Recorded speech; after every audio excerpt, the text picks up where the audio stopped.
menyembah iblis. Menyembah iblis.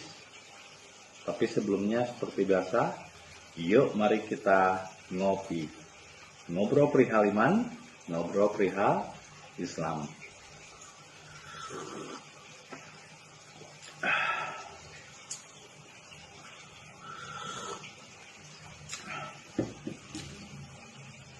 Judul-judul saya mungkin sedikit ekstrim dalam YouTube ini.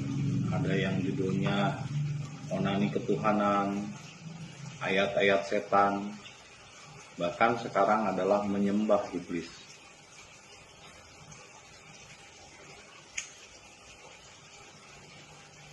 Mengapa begitu ekstrim judul tersebut? Karena kalau judul-judulnya selalu mengatasnamakan Islam, pada umumnya justru adalah orang-orang munafik dan pengecut yang berbalik, yang sembunyi di balik topeng agama dan topeng Islam.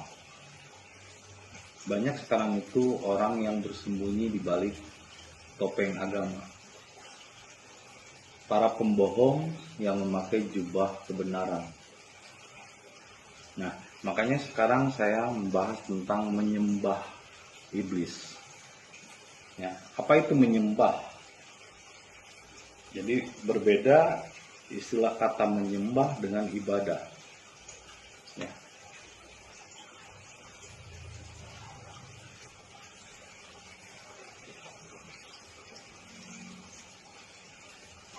Menyembah iblis. Menyembah berasal dari bahasa Indonesia sebetulnya. Menyembah itu adalah melakukan suatu kegiatan ritual, penyembahan, atau pemujaan keluar dari dirinya. Misalnya memuja patung A atau B, patung apapun yang dimuliakan olehnya di luar dirinya. Dia mencintai dan menjadikan patung ini sebagai simbol. Jadi hakikatnya sekarang banyak orang yang masih memuja simbol, memuja sesuatu di luar dirinya.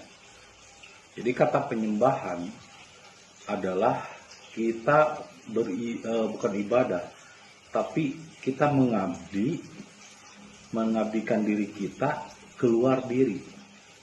Misalnya ke suatu tempat yang dianggap suci, itu namanya masih menyembah.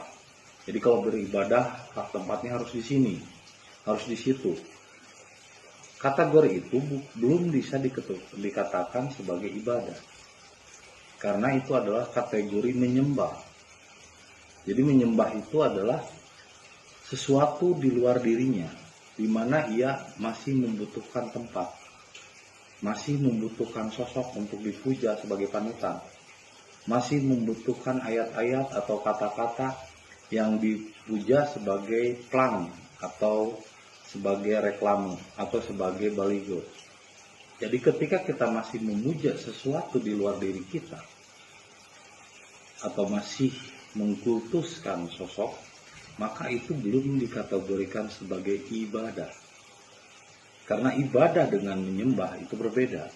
Ibadah itu adalah mengabdi kepada diri, sehingga ia tidak membutuhkan ruang dan tempat untuk ibadah. Bisa di mana saja, di jalan, di warung, di sawah. Ketika dia bertemu dengan siapapun, dia bisa melakukan ibadah.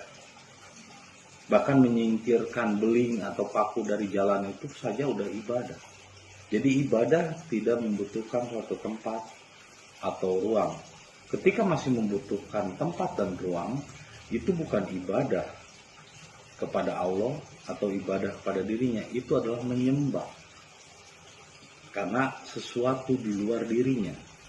Jadi menyembah itu adalah memuja sesuatu di luar diri, di mana dia masih terikat dengan aturan-aturan yang ditentukan waktunya, yang ditentukan tempatnya. Jadi itu bukan kategori ibadah, tapi itu adalah kategori menyembah. Misalnya masih memuja sosok, muncullah istilah menyembah. Jadi kalau misalnya masih memuja sosok, memuja nabi, memuja orang yang dianggap suci, memuja tempat yang dianggap suci, memuja kata-kata yang dianggap suci, itu masih kategorinya menyembah, bukan ibadah. Jadi dia sudah kehilangan jati dirinya. Dirinya dikontrol dan dikendalikan oleh pujaan dan kekasihnya yang dicintai. Sehingga muncul istilah pembelaan diri. Kenapa kamu harus membenci, katanya si jijik? Enggak kok, saya nggak membenci si jijik. Ketika saya menceritakan si jijik, si jijik itu, saya tidak membenci dia. Sama halnya seperti ketika Nabi Muhammad menceritakan Firaun. Apakah ketika Nabi Muhammad menceritakan kekejaman Firaun berarti Nabi Muhammad membenci Firaun? Enggak. Saya nggak membenci Firaun, saya nggak membenci Habib Rizik. Itu muncul pernyataan-pernyataan itu, kenapa harus membenci? Tidak membenci, itu mereka yang bertanya seperti itu adalah mereka yang mencintai Habib Rizik. Jadi sebetulnya ketika ada muncul pernyataan seperti itu, kita sudah pastikan berarti itu adalah orang-orang yang masih menyembah orang, yang masih memuja sosok. Padahal dalam Islam, memuja sosok saja udah syirik, itu sudah bukan Islam. Meskipun ngakunya Islam, meskipun dia selalu mengatasnamakan Islam, Islam sudah tidak memuja lagi sosok, apalagi turunan. Nah, dalam hakikat itu masih ada itu orang-orang seperti itu yang masih memuja sosok dan turunannya. Berarti kemelekatan terhadap penyembahan itu masih beda loh, menyembah dengan ibadah. Kalau menyembah itu dia masih membutuhkan sosok, suatu tempat, arah sesuatu. Kita mengarah kepada sesuatu tempat aja, misalnya ke timur atau ke barat, berarti itu masih menyembah, bukan ibadah. Kalau ibadah, Tuhan meliputi timur, barat, utara, dan manapun. Sehingga kemanapun kamu menghadap, di sanalah Tuhan ada.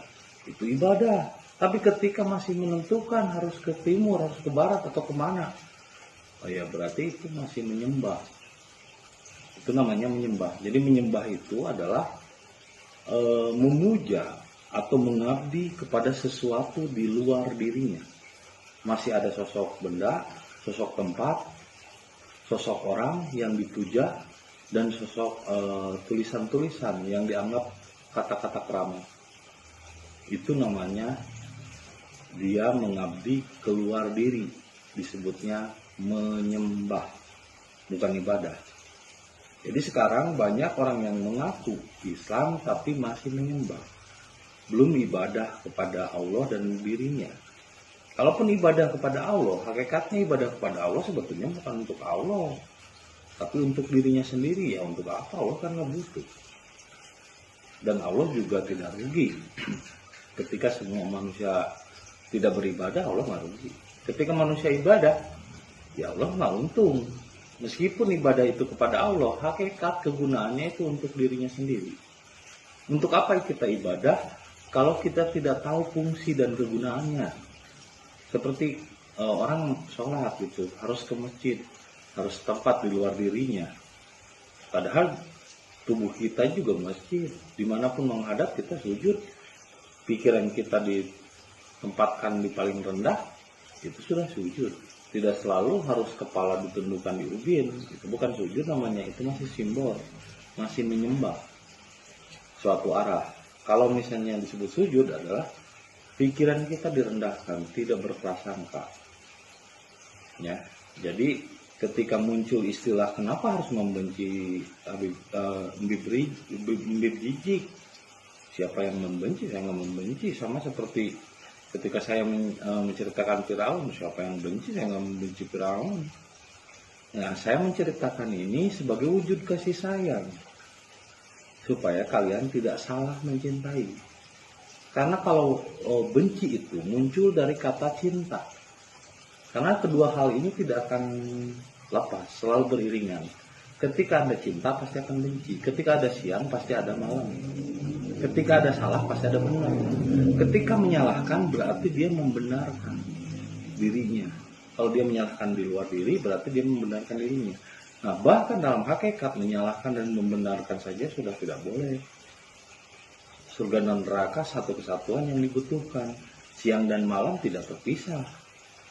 Cinta dan benci tidak ada lagi. Nah, makanya bagaimana saya membenci toh saya tidak mencintai. Jadi saya tidak membenci Bib Jiji karena saya tidak mencintai Bib Jiji. Bagaimana muncul benci? Karena saya sendiri tidak cinta. Nah, ketika ada statement yang menyatakan kenapa harus membenci Bib Jiji, berarti Anda masih mencintai Bib Jiji dan memujanya sebagai Tuhan. Berarti itu masih menyembah, ya, bukan ibadah. Berarti dia masih melakukan pengabdian keluar dirinya, terus mempercayai kata-kata, istilah-istilah. Nah, yang keduanya adalah iblis. Iblis itu apa sih? Bayangan orang tentang iblis kebanyakan pasti membayangkan bahwa iblis itu sosok yang menyeramkan, sosok yang mencelakakan. Tidak. Iblis itu sebetulnya justru adalah sosok yang taat beribadah.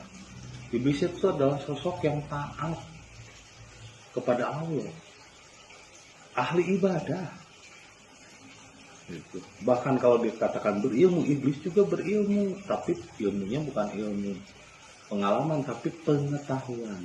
Jadi iblis itu bukan sesuatu yang dibayangkan dalam film-film bertanduk dan lain sebagainya, tapi sosok ulama su atau ulama yang menyesatkan.